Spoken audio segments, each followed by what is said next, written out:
my own affiliate at the end of 2014, early 2015. So that was the one where I went independent and did my own thing with a business partner. And I would have been 28, I think. 28. Yep, 28. Your maths is doing well this morning. Yeah, I'm doing really well with maths. But now, I'm 41 in a couple of weeks' time.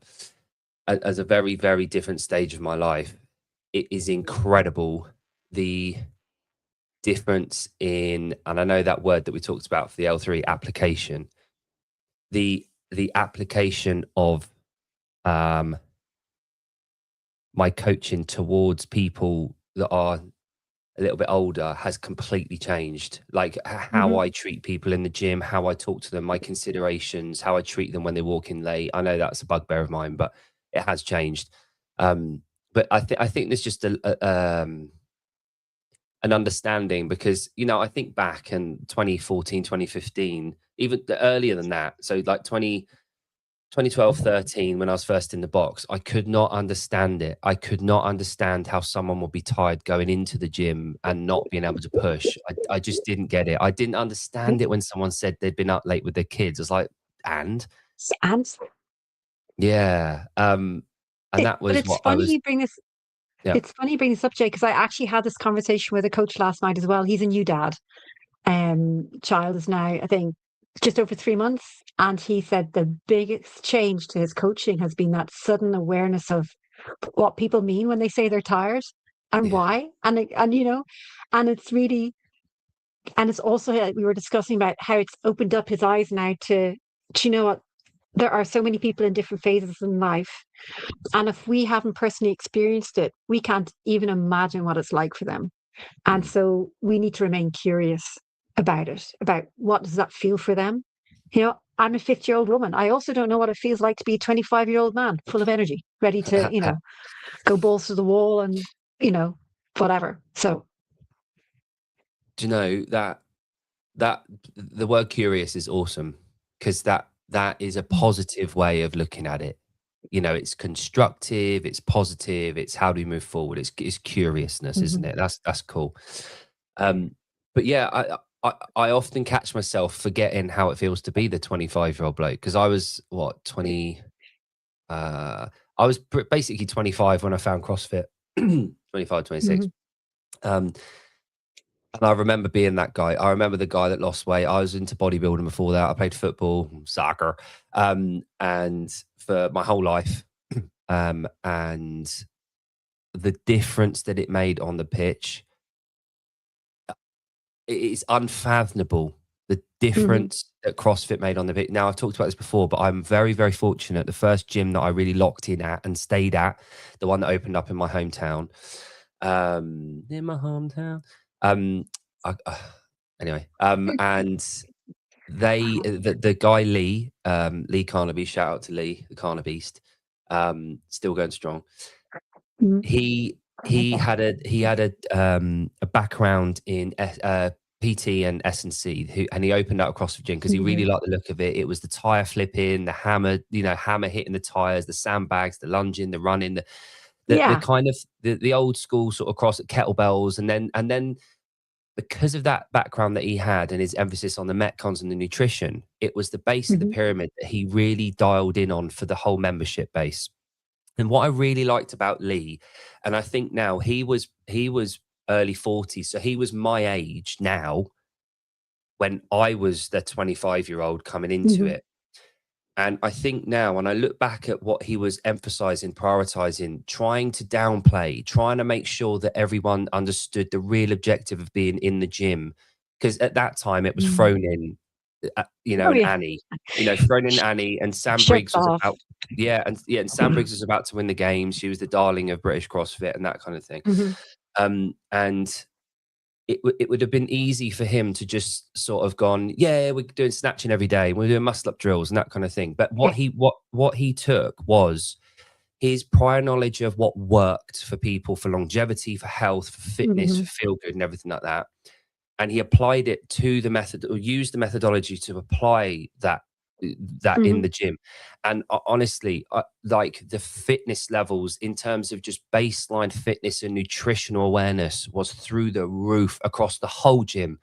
Everyone that stepped into that gym 6 months down the line was healthier than ever, was fitter than ever, was feeling good. The community was buzzing and everything was like top notch. And now being that older guy, I look back and think, well done, sir. Like you nailed that. And I really appreciate that. But going back to the football thing, because of the emphasis on the Metcons, the nutrition, I'd been playing football since I was 4. And this is like 20 years after, at the age of 25, 26.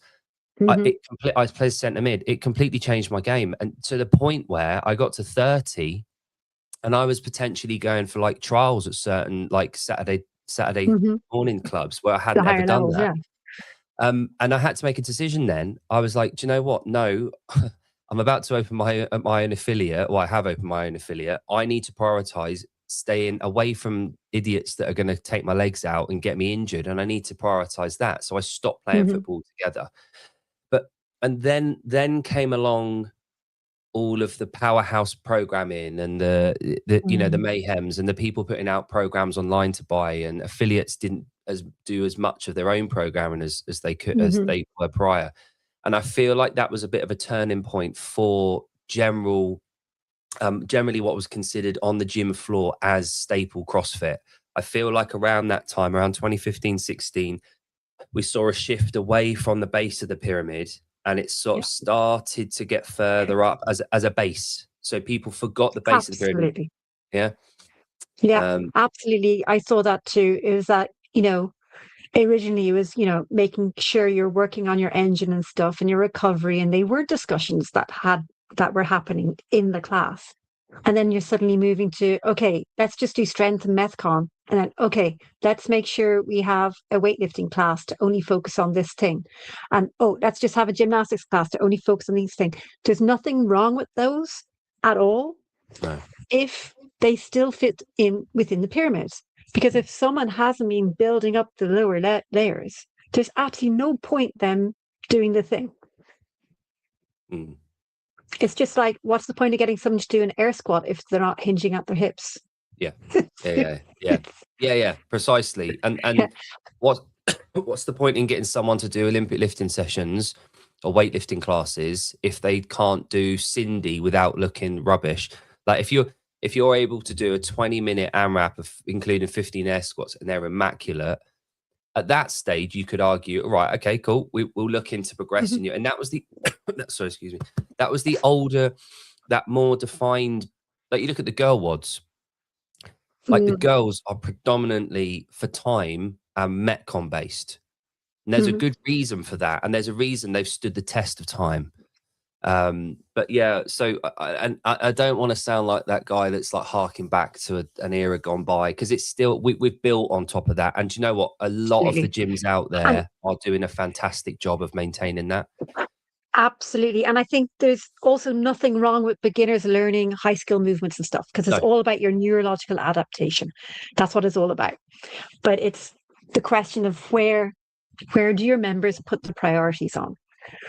And there's no point putting priority something on top of the pyramid if the other pieces underneath are not in place. Or at least there has to be a discussion about the other pieces, because often that's not what happens. Oh, yeah, you want to work on doing a ring muscle up, but you don't have basic control of your body and you don't have, you know, you aren't aware how to recover properly. Okay, we'll see what happens. But and this is that's back to, sorry, go on. Sorry, you carry on. You carry on. No, but this back to also seeing the person in front of us, understanding what they want to work towards, and we are aware of the path that will help them to get there most effectively and most efficiently. But we have to bring them on that journey themselves. Yeah, because we can't just say, oh yeah, you have to follow that path, because they might start walking down and then go, no, I'll just do my own thing anyway. So you have to kind of journey with them and understand why something is important to them. Why is that a priority to them? Is it because they're turning 50 and they want to prove to the world that they can still do a ring muscle up? Which is cool. Which is cool. Which might be cool for them. For another Yeah, 50-year-old, couldn't be bothered. Fine. But so, exactly. and this, It's like, so there's a, so my heart back to Lee. mhm, He was my introduction to proper S&C. So, and early days, he sat me down because I kind of worked underneath him as a like a, he was my mentor, and he taught me coaching about, you know, all the basics of being a sort of, I guess, you know, I was doing my L1 at the time, and the how to run a gym, basically, mhm, how to run a gym, and all the assets and all the facets of what went into it, and including the CrossFit stuff. But what he put a real emphasis on, and this was his S&C background, is needs analysis. And I'm not sure many people in the CrossFit world that open gyms that are purely from CrossFit and have done the L1, L2, L3. mhm. I'm not entirely sure that that needs analysis approach is common practice. They probably do it, but they're not aware of the actual No. process itself and what it means. Mhm. I think a lot of people, you're right, a lot of people do it, but they're not aware of how you can use it effectively and efficiently and Mm, why it works. And yes, they don't necessarily do it structurally. correct. Yes, that's a Yeah. great way of putting it. Because I'm just trying to see if there's a graphic I can pull up. Mhm. And maybe aside, Yes. it's like I say to other coaches, you know, in order to be able to coach someone effectively and efficiently, you have to understand why they're standing in front of you today. Mm, If you don't understand that, you're never going to you're never going to match what they need as such. yes. Because maybe they've had a really rubbish day at work and all they're here to do is, you know, not think about things, clear their head, blah, blah, blah. Maybe they want to go balls to the wall, Yep. whatever it might be. Maybe they're there to like, oh, do you know what? I really want to work on my snatch technique today. But Mhm. without knowing those things, you cannot effectively and efficiently coach somebody because if somebody's there just to move and I'm stopping them and making them work on the tiniest detail of their snatch, they're Mm, not going to appreciate that. no. They're not going to be open to it. They may not even come back to my class again Mm, because they didn't get what they needed in the moment. yeah. Yeah. And so I have this conversation a lot in life about everything with my kids, whether it's, I very, very, very, very rarely talk about politics. It's not something I feel like I can connect to that well. Mm. I'm not smart enough. Whether it's in the gym, whether it's, you know, relationship, my wife, whatever it might be. But in this instance, it's when people walk in the gym, it, the difference between right and wrong and priorities. Like, people have different priorities. And as I've gotten older, Mhm. I've appreciated the fact that priorities are malleable, but they're also priorities to that person. It doesn't mean it's right or wrong. You're basing Yeah. that on what you want, not on what they want. Now, if your priority, and as soon as you start thinking about things as not right or wrong, just as priorities and are not a priority, it's a lot easier to get into the heads of other people to see where they're at. Because Mm. if you take away judgment out of it and just look at it purely as, is it a priority or not? Someone's priority might well be, I want to sit on a sofa for 10 hours a day. That's a priority for them, maybe Mhm. an uninformed one, but it is their priority. Now, they need to know that they're going to miss out on all of this stuff. Mhm. And that's where I find my role naturally sits a lot of the time now with people. I will hear them. I will say, good on you for identifying your priority. However, what I Mm. don't want is for you to then complain that you can't get this other stuff.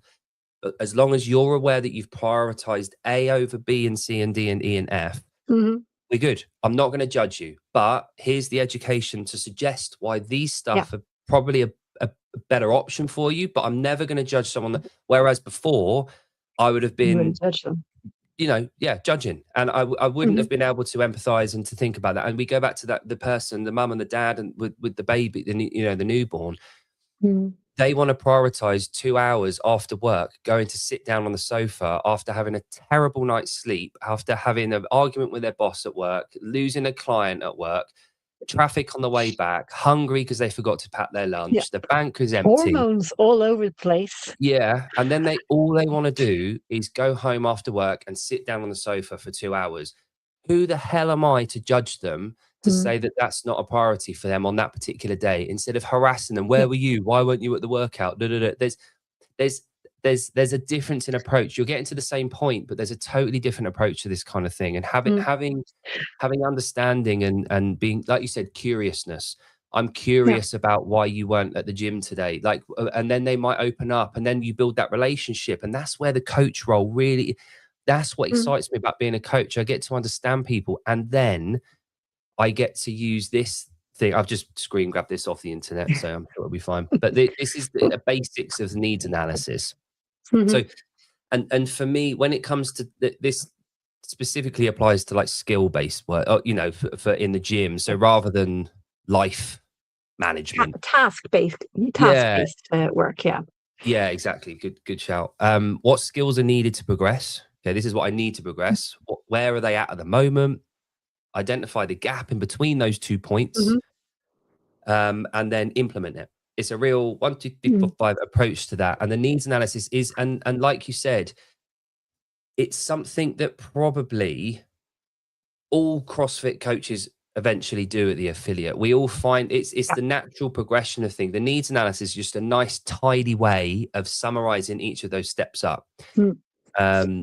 But yeah, that was. And I would argue that by default, it comes in how we support members, you know, pick the right scaling options for them.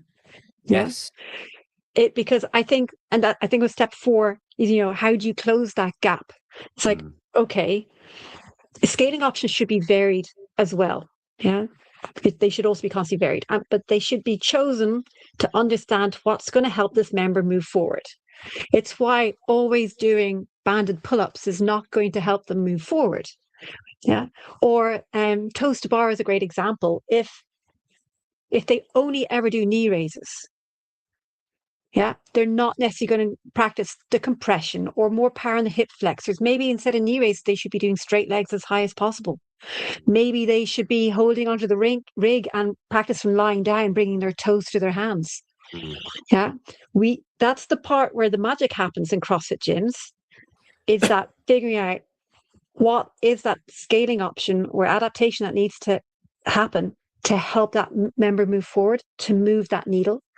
And I think that's often forgotten about, especially in lesson planning.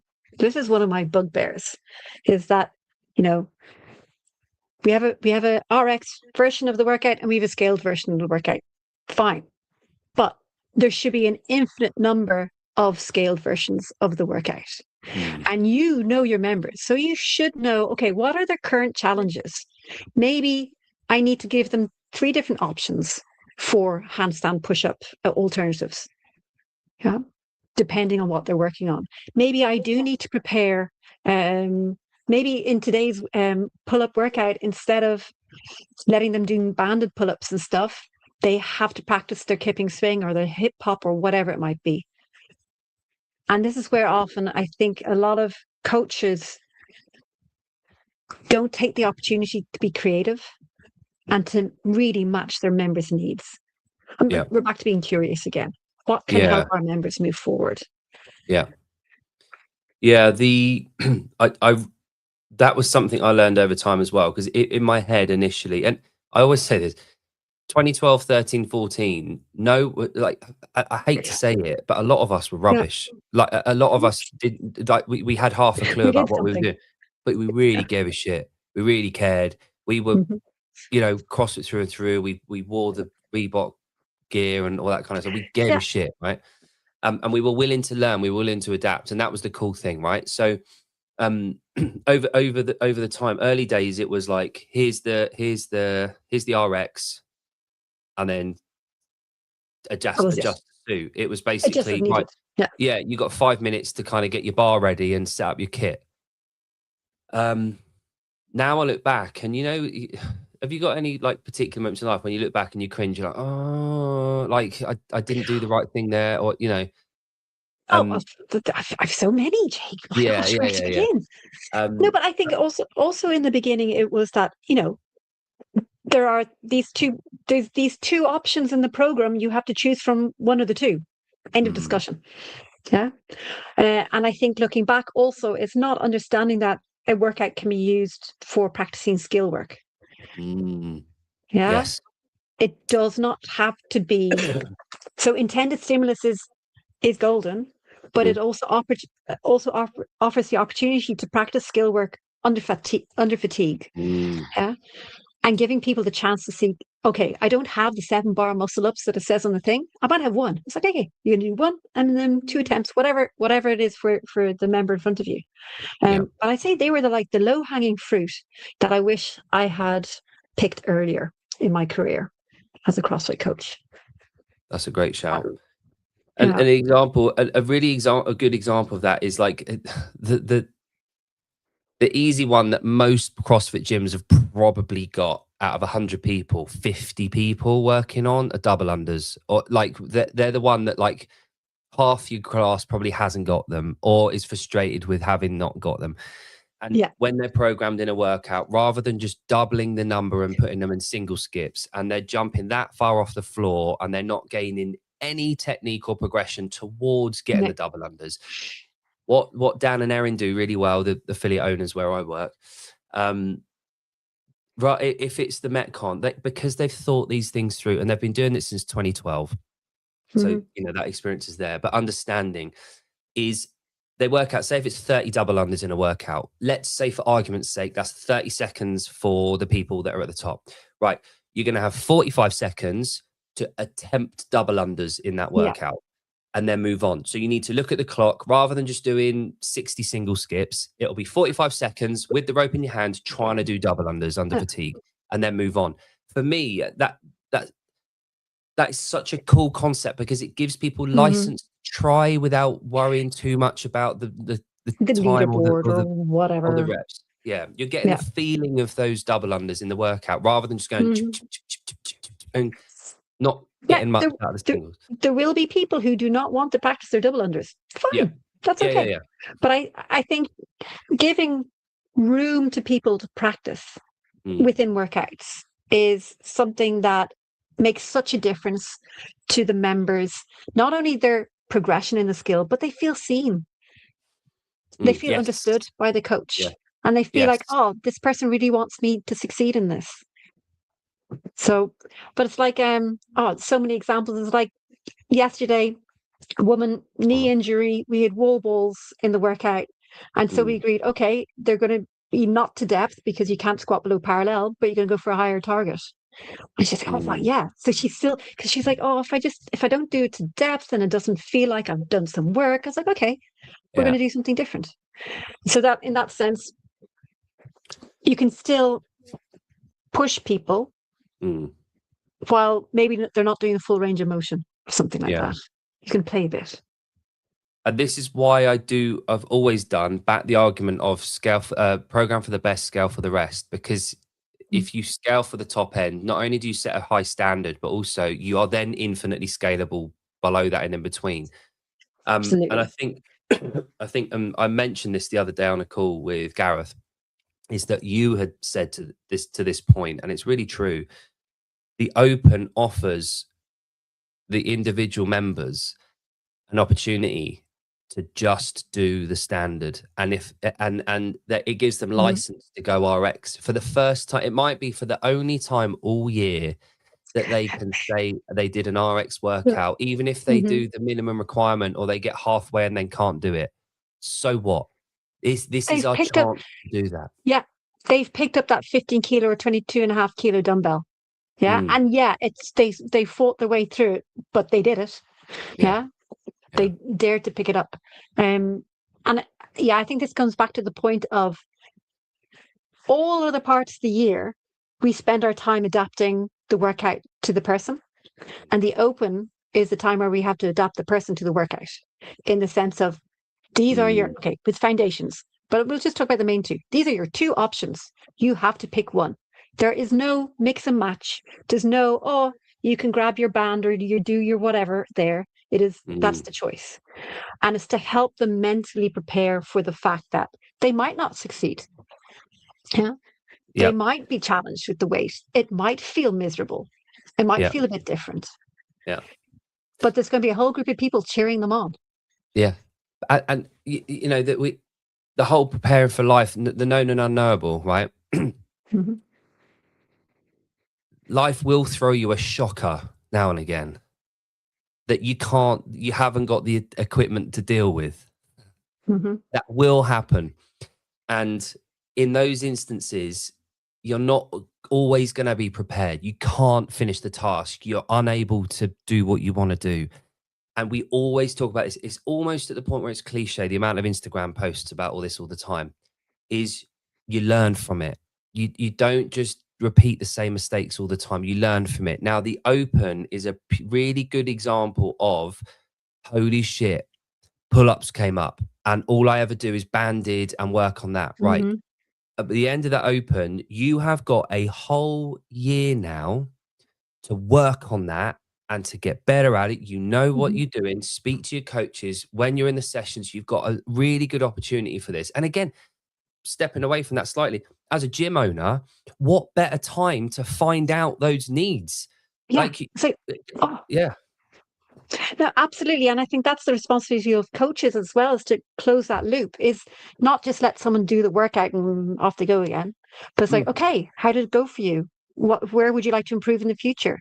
Okay, how can we help you do that? Because I think that's also a missed opportunity in a lot of affiliates and gyms, is helping members close the loop with purpose. Yeah, whatever that might look like. It's like, okay, so I need to write a note that this person is going to be working on this in the next few weeks or months, with, you know, so that the other trainers are aware. Yeah, not that they have to follow up with this.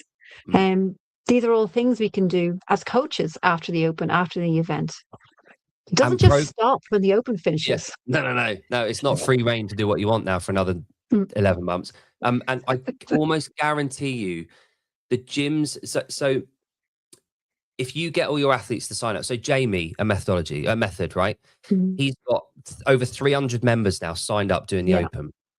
He is going to have data on 300 of his members about the gaps in his programming, about what he needs to develop. If there's a workout with rowing and wall balls on it, and generally speaking, across the board, 300 members don't do too well at that workout compared to the others, he's got the data to suggest, right, there's a gap in my programming. That's what I need to tackle across the board for the next year. So there's so much information that comes out of the Open.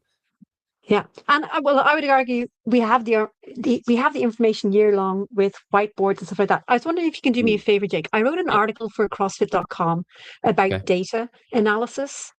So it's about encouraging coaches and owners to go dig in the data, not to just wipe it off the whiteboard.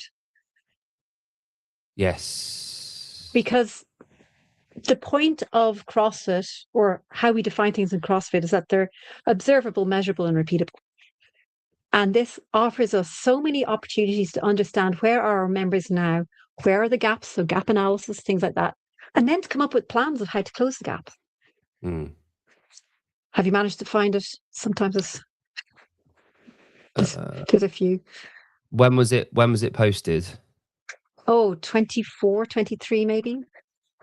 Hold on. Okay. Yeah, I'm trying to find.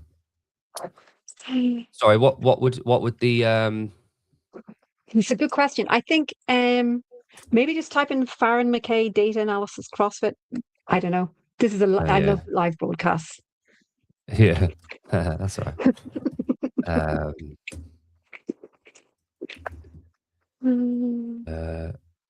Who am I as a coach? Why professional identity shapes? No. I've found the name. Unlock the power of data to elevate your member experience. Okay, and unlock the power of.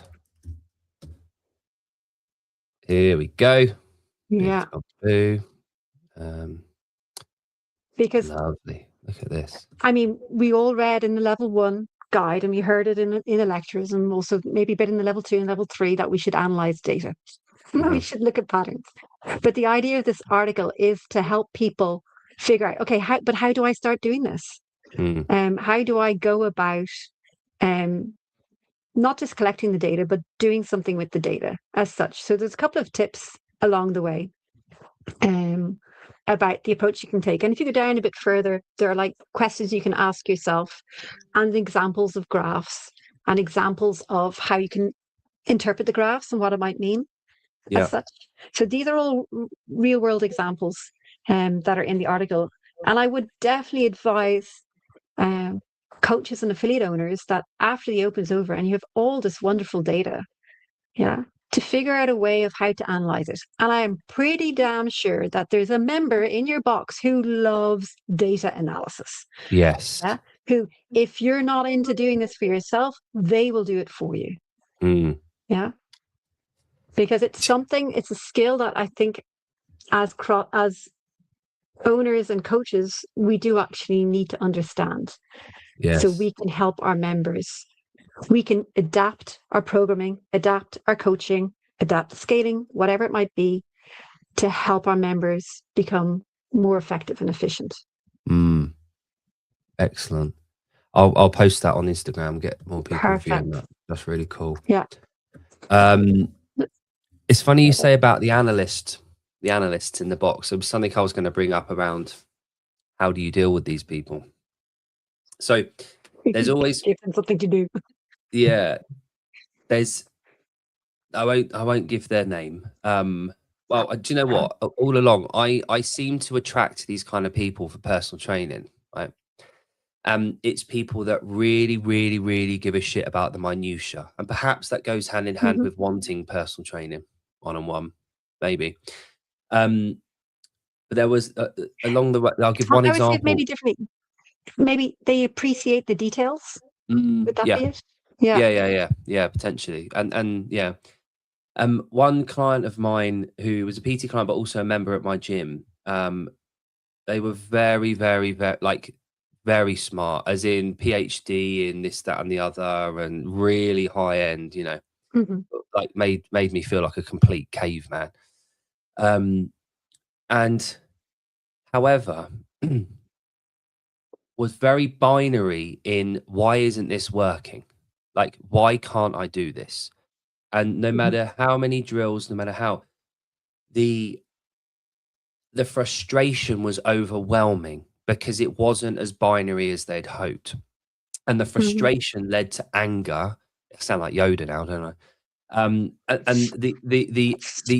that anger led to every year around the Open, huge apprehension, massive stress levels, stress, and around the Open workouts. And there was one particular Open workout with handstand push-ups and heavy deadlifts. And this particular person had a very, very, very heavy deadlift, very heavy, like national level powerlifter heavy, right?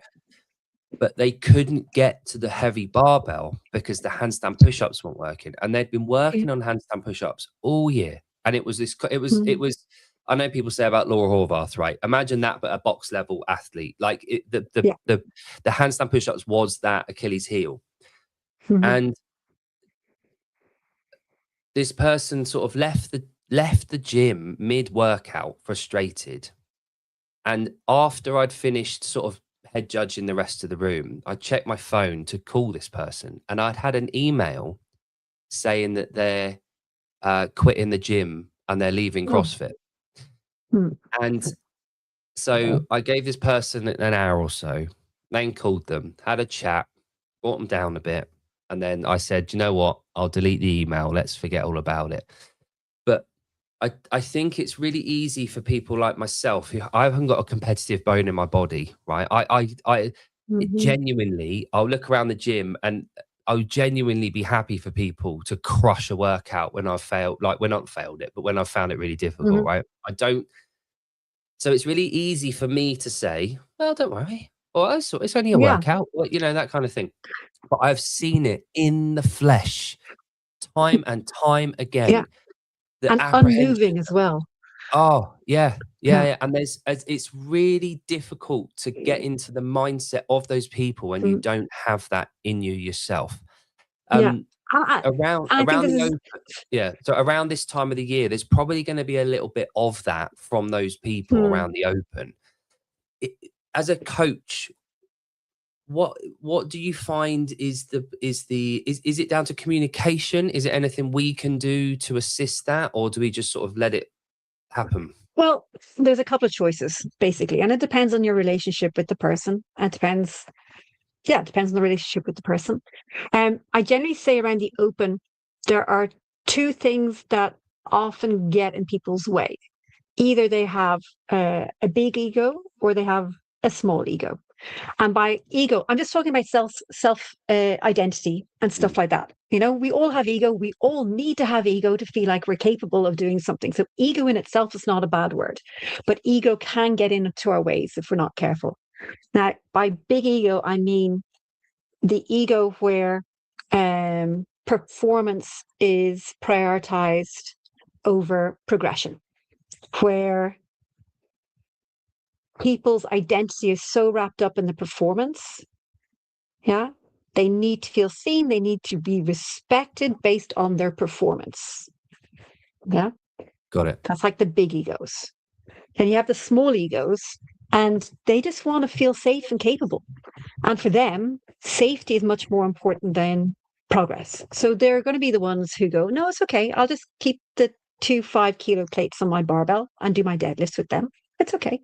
Because their identity is all wrapped up with, you know, succeeding, feeling capable and stuff like that. As coaches, then, we will come across these two extremes and everything in between, to be honest. It's a matter then of helping the one with big egos to identify, okay, what performance for them would mean success. Is it achievable in this moment? Yeah. And helping coach them through setting realistic goals for the workout. Yeah. When it comes to the small egos, it is, you know, setting smaller goals for them. Is like, okay, you know what? This workout, the scaling option for the bar muscle ups is pull-ups. And okay, but we're going to get to the pull-ups and we're going to make sure all the movements before that are the best movements you can make, because I know you can make them. Yeah, so you're setting that part up as the success part, as the capable part, and then let's see what happens when we get to the pull-up bar. And if it doesn't happen, it doesn't happen. Yeah, so that's where you can manage these expectations. Yes, and it's funny because the people, and again, this isn't a negative connotation like you outlined on the preface. The word ego isn't necessarily a bad thing. We've all got one. It's the self-identification and need. But I've struggled, and this is potentially why I've never delved into coaching the elites, because I've really struggled in the past with the conversation of, for lack of a better phrase, bringing them down a peg or two. So setting expectations that are lower than they've set themselves, it always comes across as I'm wanting to tear them down a bit. That's how it's perceived from me. So an example of that, if someone's doing those muscle ups in a class and they're going to struggle and they're not going to do it, and I come over and I say, do you know what, James, today I think to set the expectations to get the stimulus in preparation for the competition that you're doing in a month's time, let's go chest to bar today, but nail those reps. Let's keep a nice and tight pull. Let's get those lats active. Let's focus on that. I then are on the receiving end more often than not with the elite people, or the people that are at that kind of level, with, why are you bringing me, like, why shouldn't I do muscle ups? I can do them. Why aren't I doing that? That's up here. Muscle ups are better than chest to bar. And the communication there becomes, what is better? And for me, this is where the performance and for time and the performance in terms of fitness racing gets conflated with actually progressing for fitness and health in the gym. Yeah. Those two things merge a little bit, and this is is around the year. That's where I struggle. And this is back, but it is, and it's not easy to navigate, and you need quite a few tools in your toolbox to be able to navigate that with everybody who has the challenge that for them performance is more important than progress as such. But there's a couple of things that can be used easily by coaches. And I think that the low hanging fruit one is not to call it scaling, it's to call it strategy. Our strategy for today is going to be this. Yeah. Because we want to get your performance as high as possible. So, yeah. Those it's using our words carefully and reframing it as something else. Yeah, words matter. And the I was taught this quite not aggressively, but I learned a very quick, sharp lesson at Wadaptive. I mean, what an incredible event, and I'll keep going on about it all the time.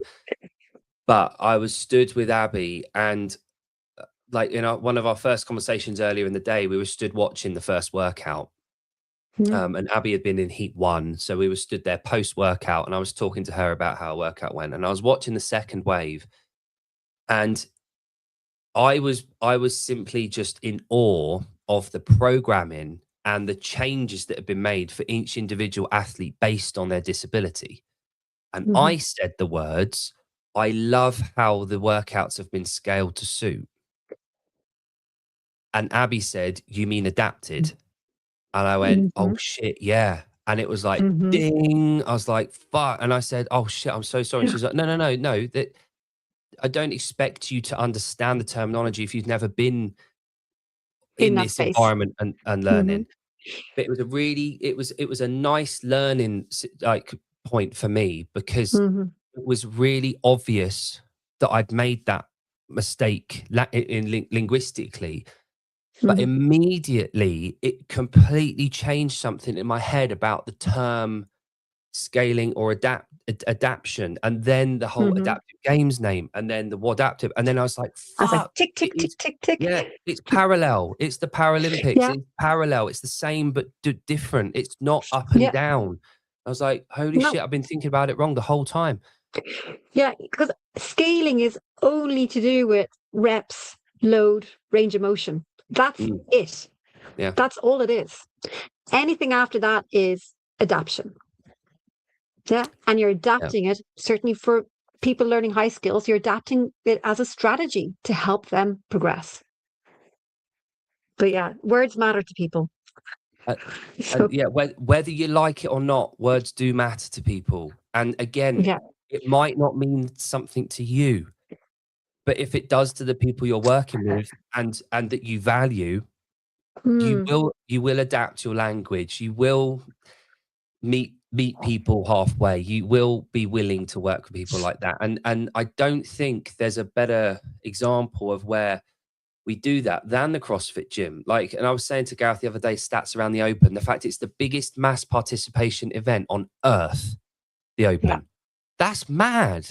Like, just think about that stat. On earth, biggest mass participation at single event on earth. It's crazy.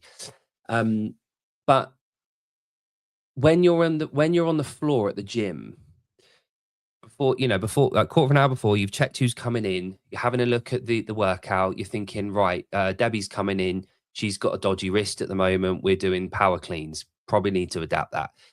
You're thinking about all these things, and then you come in and then you're asking about their days, and then you're speaking to these people, getting a judgment, getting assessment on their mood, the mood of the vibes of the thing. And funny enough, Steve and I and John are going to do a show in the next kind of couple of weeks around the music choice.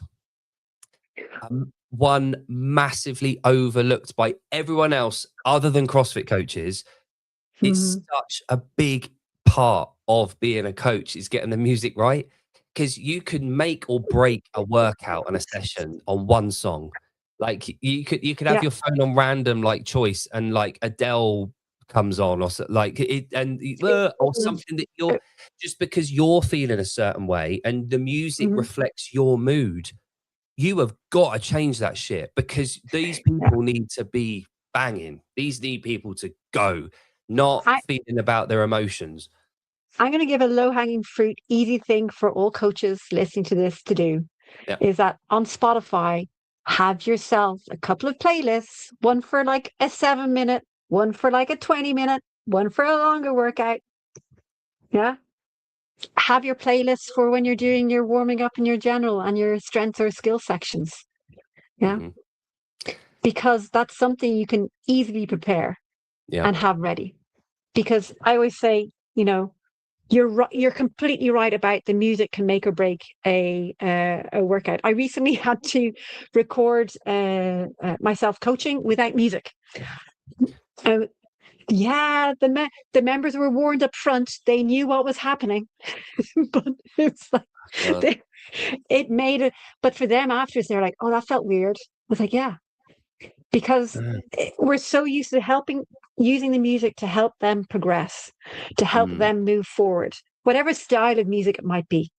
Yeah, it should be, and it should be in such a way to keep.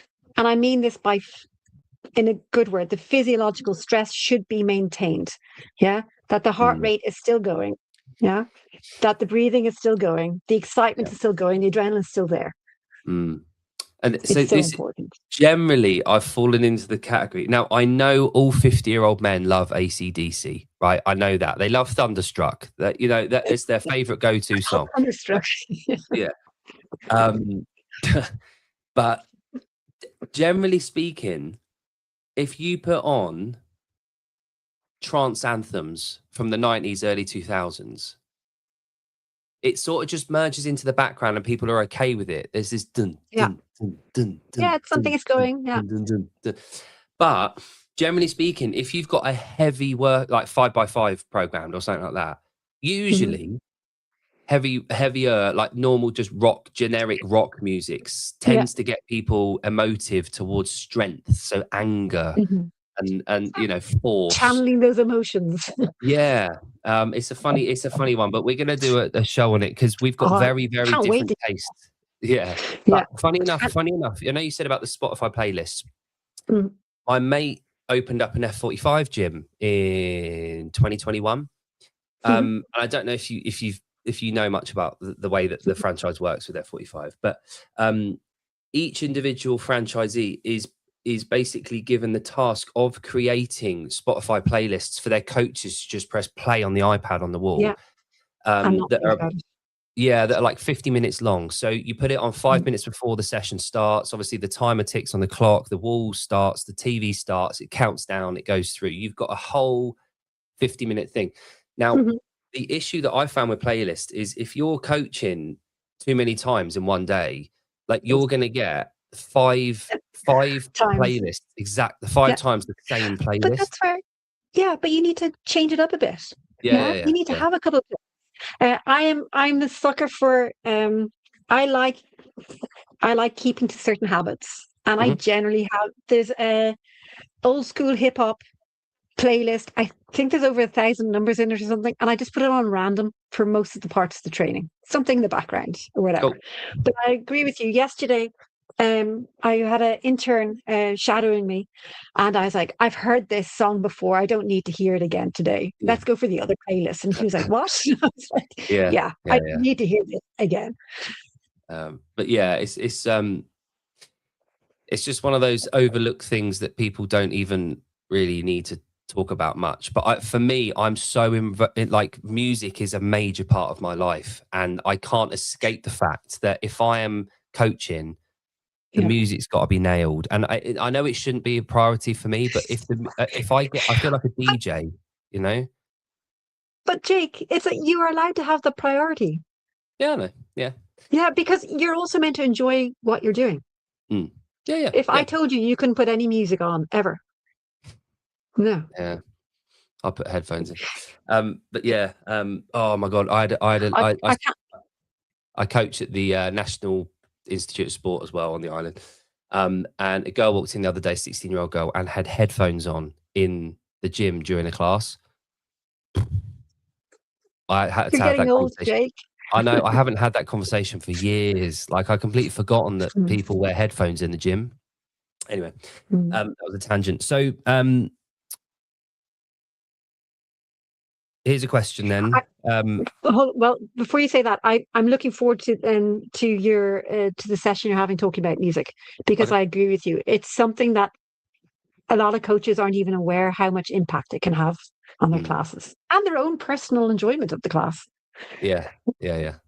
No, exactly. There's nothing more exciting to me. Oh, there's loads of stuff. But a really cool moment is if you're in, like, let's say Cindy, for example, right? You're 14 minutes into Cindy, you're coaching it, you're walking around, you're helping people. The music changes in a song, and at least two people, one of them goes tune, and then everyone's like moving a bit quicker. I'm like, I'm Pete Tong. Like, You're definitely showing your age now, Jake. not only am I coaching the shit out of this session, but I've nailed the music as well. Like, there's another thing that I can tick and win over on that session.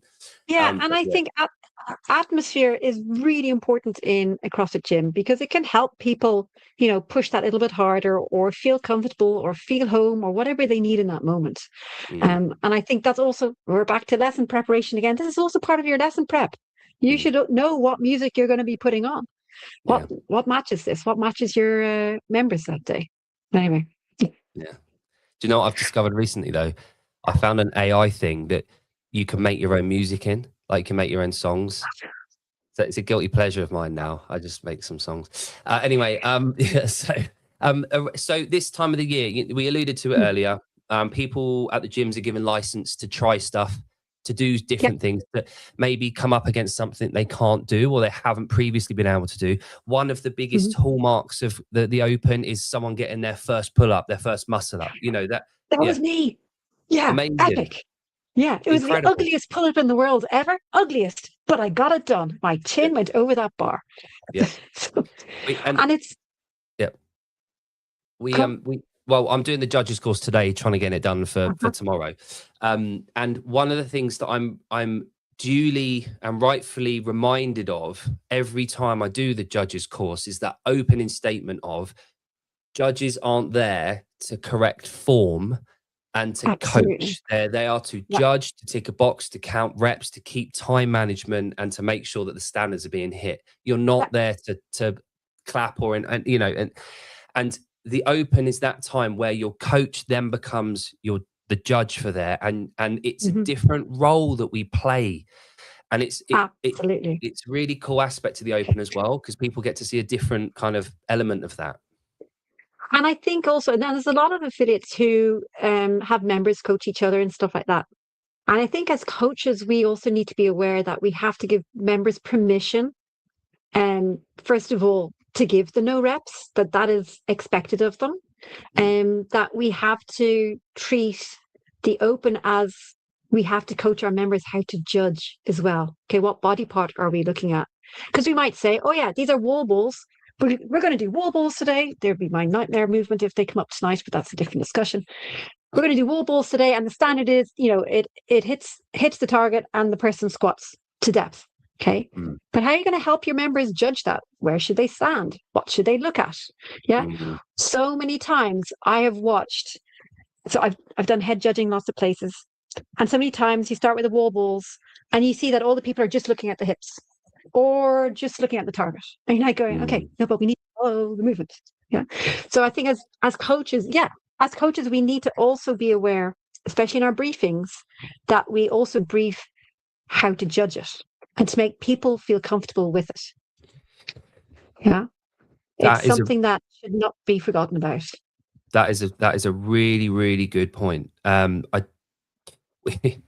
had a new coach start. This is 2017. So the year we got our second affiliate. Bless her, she like really mega keen, really keen.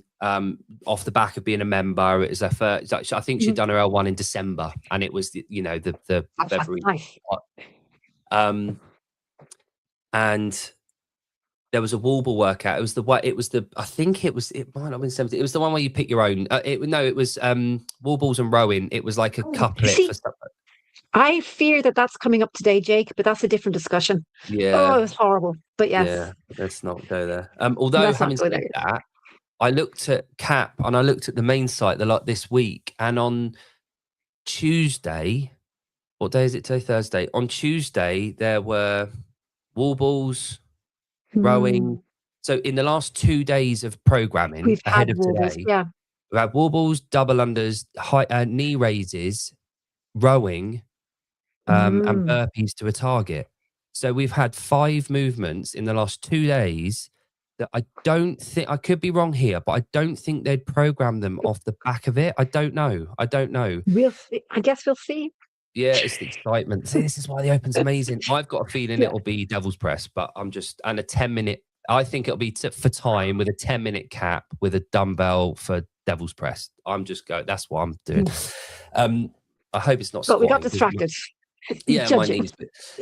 Yeah, so my new coach at the time, it was, she'd done the judges course, and there was a guy who would struggle with depth. Again, he was late 50s, started CrossFit relatively recent to that. He was really struggling with his depth because he had really bad knees, right? And he signed up for the Open. He was doing it, but it was no rep, no rep, no rep, no rep. And he would be looking at her, and he was getting frustrated.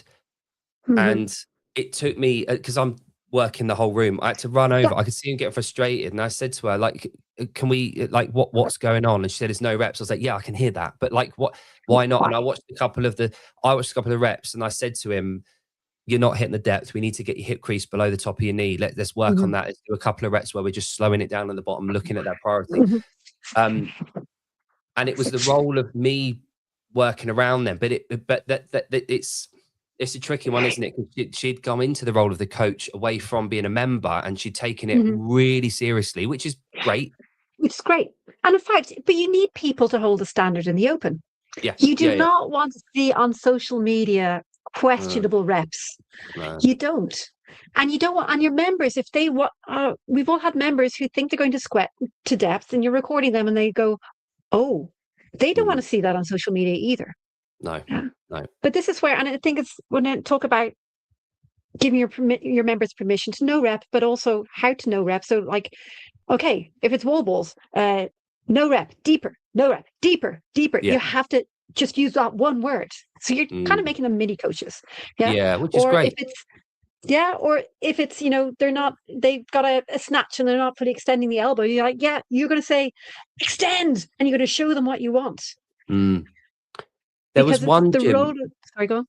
There was one gym that I visited a little while ago. Well, I say a little while ago. It's 2014 Open. It was in Nordic in Stockholm. And they had drawn up diagrams on the whiteboards with, like beyond the whiteboard used to draw like the stick. The sticks. They had drawn them for each of the elements of the workouts with the end range of movements and the points of performance for each of the movements within that workout that week that I was there. And I really like that for visuals, just to remind people, like, here's the bottom of a squat. Here's what we're looking for. Absolutely. Just visually, Yeah. It's cool. And I think it's really important, especially in the coming 3 weeks, that we remember that members aren't used to looking at body parts of other people. So we have to help them. Yeah. One thing that I want to, Trish is open. Trish is up. Morning, Trish. I did this a few years back, and albeit I had one copy, so it wasn't I wasn't like this. Now I suggested the other day that if you printed out a handful of copies of the L1 manual, this thing, got it bound, and put it on the desk or the coffee table at the affiliate, and offered people the opportunity to take it or do that. Is there room for that at the gyms? Do you need to go, by the way? Oh, I believe so. No, yeah, I do in a bit, but I want to show you this one. I don't mind promoting it. So hey, you got it. Yeah, it's for everyone. But these are in a couple of gyms that I'm in contact with, and the members do flick through it themselves because you want to empower them. Yeah. Because he has 2 books, one just daily book of cues and one for everybody. And so it explains a bit more the whys behind things. But I think there are people who are genuinely curious about how to be better. So why not say, but there is information about this. Yeah. Leave it with your coffee machine. So Yeah. Good stuff. Right, Farran. I know you got a dart off. Indeed. It's all right. Trish the Dish 2026 is headed to the gym to coach, so hoping to pick up some last minute genius. Be yourself, Trish. Be yourself. There you go. The irony in that comment. Be yourself, Trish. Good. Trish is an amazing American. So yeah, she's off to coach. Anyway, Farran, thank you so much for your time. I can't My wait. pleasure. We're on tonight with like the couple of the wait. guys are on to do a show about the workout. I'm on with Abby on Sunday Love morning. it. She's going to be setting up and doing the wheel The wad workout. version, the adapted version of her workout. So I'm really excited about that. And yeah, we've got Stevens on later today with a guest. Later this morning. So we've got a whole stack of shows. But if possible, we'll schedule a show, and where I can ask you some questions about coaching in that environment around the Open, what went on with point one, and how if there's anything that I felt like I needed work on. Because again, all of this is building up to me doing my L3 later in the year. And See, that's the only reason you're talking to me, Jake, isn't it? That is literally the only reason you're here, Farran. Yeah, for my benefit. Love it. Thank you very much for your time, Farran. And guys, thank My you much for pleasure. watching. And Yeah, I will thanks, guys. speak to you later.